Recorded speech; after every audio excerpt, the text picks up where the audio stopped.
Sepertinya sih masing-masing ya. Soalnya kan di sini ada juga orang-orang yang beragama beda. Tapi kalau lebih baik sih ditutup aja dulu sebagian juga. Boleh jualan, cuman kan secara tertutup, jangan di tengah umum. Kan kita kalau melihat tengah umum, kita malu sendiri.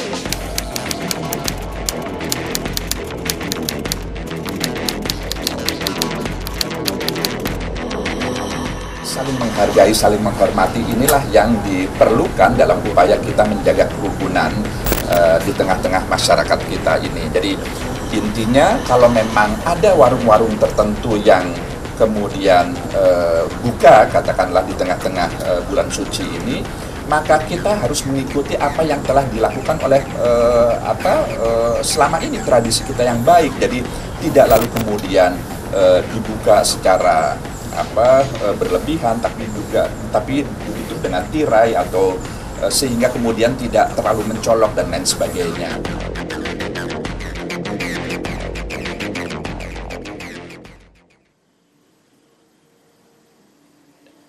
Yuk kita jalan lagi. Ya, kita langsung lanjutkan polemik kita malam ini. Judulnya adalah Kala Perda Bermasalah Kalah. Saya ke Prof Hadi. Tadi Pak Lubis bilang ada grand design.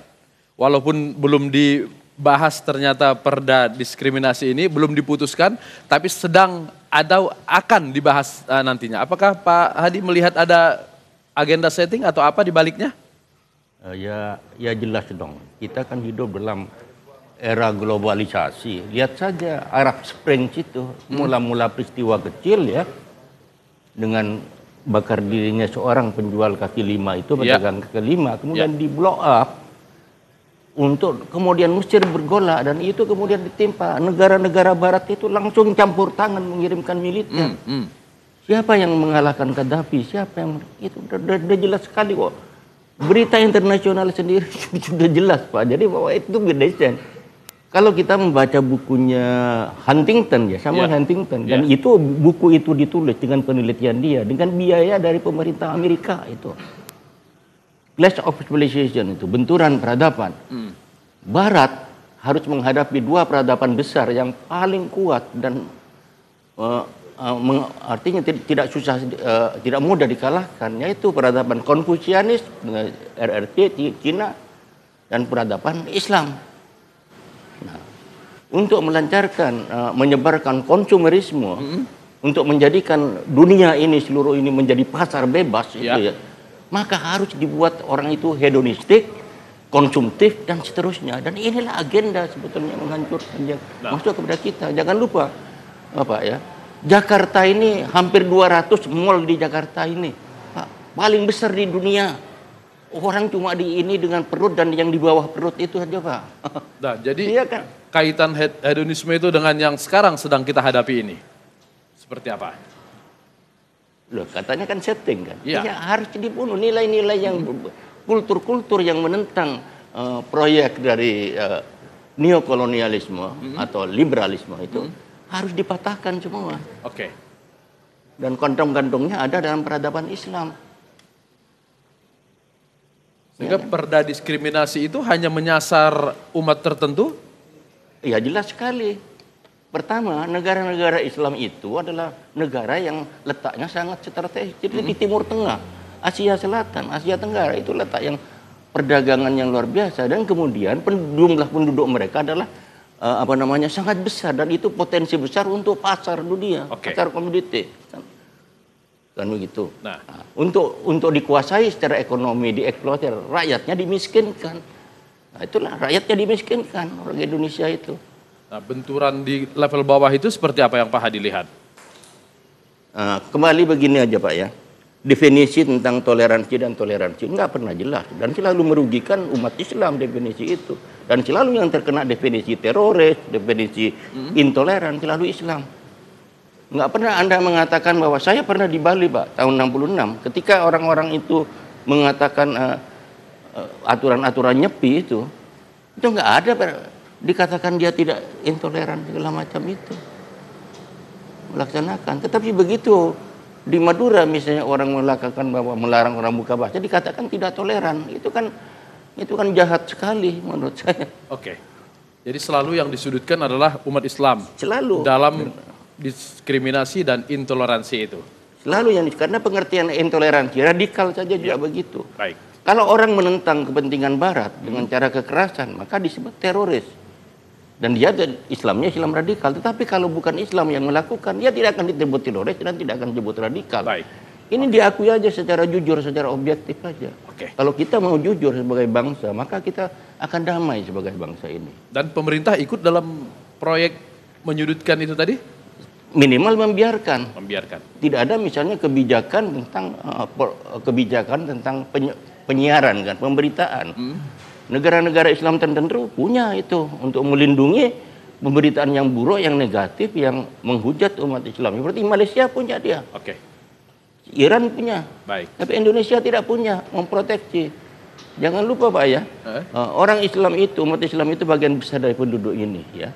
Kontribusinya luar biasa terhadap sejarah kemerdekaan perjuangan bangsa. Dia menjadi bagian mutlak dari perjuangan. Kalau orang Islam itu miskin jatuh, maka Indonesia itu bangkrut Pak. Oke. Baik. Nah, itu aja. Ya. Saya ke Bung Nur dulu. Bung Nur, kalau kita lihat perda-perda bermasalah ini, tadi dibilang Pak Prof Hadi juga, kearifan lokal atau kemudian kelompok-kelompok tertentu juga harus diakomodir dalam perda itu. Tapi dalam pembatalan perda ini ternyata kata Pak Sony tadi, para kepala daerah juga sudah diajak ikut serta. Artinya sebetulnya tidak ada persoalan lagi. Ya, sebenarnya pertama soal pembatalan perda yang sampai 3.000-an ini sudah direncanakan oleh Presiden Jokowi sejak bulan April, seingat saya kalau melihat. Jadi ketika itu ada 920 peraturan yang dibatalkan, kemudian dicanangkan lagi 3.000 peraturan daerah pada bulan Juni. Nah, sebenarnya melihat pada perda bermasalah ini adalah masalah yang sudah lama, nggak sekedar di pemerintahan sekarang, sejak dari pemerintahan Pak sebelumnya. SBY juga pernah pembatalan. Ya, kami melakukan penelitian itu dalam periode 2004-2009 ada sekitar 1.690 perda. Sebagian besar bahkan mungkin seluruhnya itu adalah perda di bidang retribusi, pajak, perizinan. Memang ini jadi tren di pemerintah daerah untuk mendapatkan untuk memperoleh PAD yang tinggi dengan membuat perda-perda di retribusi, di bidang retribusi dan pajak daerah. Tapi imbasnya ternyata mengganggu iklim investasi dan lain sebagainya. Jadi ini adalah sebuah, kalau menurut saya dari sisi sistem perundang-undangan, ini adalah sebuah langkah yang berani yang diambil dalam pemerintahan Presiden Jokowi untuk membatalkan perda yang menghambat investasi dan iklim usaha di Indonesia. Nah, persoalannya bahwa ini adalah keberanian tapi juga harus hati-hati karena hak daerah untuk membentuk sebuah peraturan daerah itu dijamin oleh konstitusi juga, dijamin oleh Undang-Undang Dasar kita, sehingga pemerintah pusat harus lebih berhati-hati dalam melakukan proses pembatalan dengan menghargai, menghormati hak pemerintah daerah untuk mengelola pemerintahan mereka sendiri. Hak-hak apa saja yang harus dipenuhi atau tidak boleh dilanggar oleh pusat? Yang sebenarnya pemerintah pusat itu dalam mendefinisikan perda bermasalah juga sudah dibatasi oleh undang-undang. Undang-undang dalam hal ini Undang-Undang 32 tahun 2014. Jadi kalau perda itu dianggap bermasalah dalam tanda kutip ada dua. Yang pertama bertentangan dengan peraturan di atasnya. Yang kedua mengganggu kepentingan umum. Nah, kepentingan umum ini ada 5. Yang pertama terganggunya kerukunan umat beragama. Yang kedua terganggunya akses pelayanan publik. Kemudian terganggunya ketentraman dan ketertiban. Ya, ketentraman dan ketertiban. Kemudian yang keempat itu terganggunya kegiatan ekonomi masyarakat. Nah, yang terakhir itu adalah perda yang mengandung diskriminasi terhadap suku, agama, ras dan suku, agama, ras itu yang menjadi ukuran pemerintah di dalam mendefinisikan bahwa perda ini bertentangan dengan kepentingan umum. Sehingga apakah soal diskriminasi ukuran pusat dengan ukuran masing-masing daerah itu tidak sama? Nah, ini ada satu peluang yang memang bisa ditafsirkan dengan berbeda oleh para pihak. Yang pertama, adanya kewenangan pemerintah daerah untuk membuat perda yang untuk mengakomodasi karakteristik lokal. Jadi kearifan lokal itu mengakomodasi karakteristik. Nah, ini yang menjadi sebuah perdebatan sebenarnya. Ada yang beranggapan bahwa perda seperti yang dilakukan di Serang memang merupakan muatan yang mengakomodasi kepentingan lokal. Tapi perlu kita lihat juga dari sisi materinya seperti tadi disampaikan oleh Pak Sony bahwa dalam perda itu diatur materi muatan setiap orang dilarang berjualan dalam bulan Ramadan dari pukul setengah 5 sampai dengan pukul 4 sore. Oke. Ini menjadi persoalan ketika, dan tadi kalau kita konfirmasi di beberapa tanggapan di masyarakat tadi bahwa sebagian besar kita sebaiknya ditutup saja, jadi nggak perlu dilarang berjualan tapi ditutup. Nah ini poin yang sebenarnya di masyarakat kita itu sangat saling menghormati. Di sisi lain orang yang berpuasa menghormati yang tidak puasa, orang yang tidak puasa dengan menghormati yang berpuasa, sehingga apa yang solusi yang diambil, yang dipikirkan oleh masyarakat sebenarnya tutup saja warungnya. Maksudnya tutup itu tidak berjualan tapi dikasih pembatas. Gitu. Dikasih horden. Betul. Ya. Jadi bukan pelarangan tapi pembatasan. Pembatasan. Boleh saya bicara, Pak? Boleh, silakan, Prof. Basic pengetahuan saya kan ilmu kebudayaan, Pak. Salah satu yang kami pelajari itulah hukum adat, kedudukan hukum adat ya. Itu dan agama. Kita itu sering salah mengartikan agama di Indonesia hanya sebagai doktrin ketuhanan, kepercayaan. Yeah. Agama itu bagian dari way of life bangsa Indonesia. Di Bali ya agama Hindu jadi way of life. Yeah. Nah, dalam hal ini ya perda yang tentang puasa segala macam itu dan buka tutup itu di Tangerang itu pasti dia melibatkan masyarakat hukum adat di Serang, ya kan? Dan ini wakil daripada tradisi, Pak. Oke. Jadi jangan negara kita ini jangan sampai tidak boleh membunuh diseragamkan tradisi. semua harus dari ketentuan Soalnya pusat. Pak, sekarang banyak pakar hukum yang mengacu pada hukum yang ada di Amerika. Hukum imperialisme, Tidak kepada hukum yang sesuai dengan adat dan budaya kita. Bukan masalah tak curi, justru membunuh apa yang oke. di situ. Nah, Baik. itu yang terjadi sebetulnya. Iya. Menarik? Menarik sekali. Anda mau bertanya atau menjawab? Saya mau bilang menarik aja. Oke. Selain itu kan saya juga boleh dong ikut berbicara sedikit. Boleh.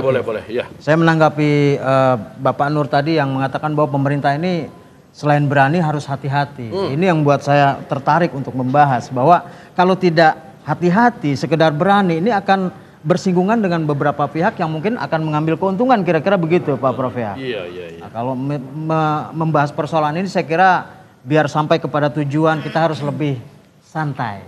Nah, Santai tapi tanpa kehilangan esensi. betul sekali. Seperti sebuah lagu. Iya. Otot tegang karena bekerja sehari-hari, saraf pegang karena bekerja sehari-hari, santai. Jadi harus lebih santai. Lebih saya kira santai. begitu. Baiklah. Laku di internasional kan laku entertainment kita. Iya. Tapi siapa produsen yang akan yang mengglobalkan lagu-lagu macam ini? Baik. Iya kan? Udah stop lagi? Stop lagi, Cek.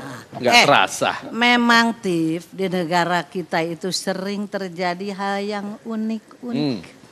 Yang jarang terjadi di negara lain. Ya, apa yang Cepopong maksud? Banyak yang ujuk-ujuk, instan, tiba-tiba. Nah, ini juga ujuk-ujuk aja, tapi tidak apa-apa. Jadi orang lupa karena harga daging. Ayo. Iya.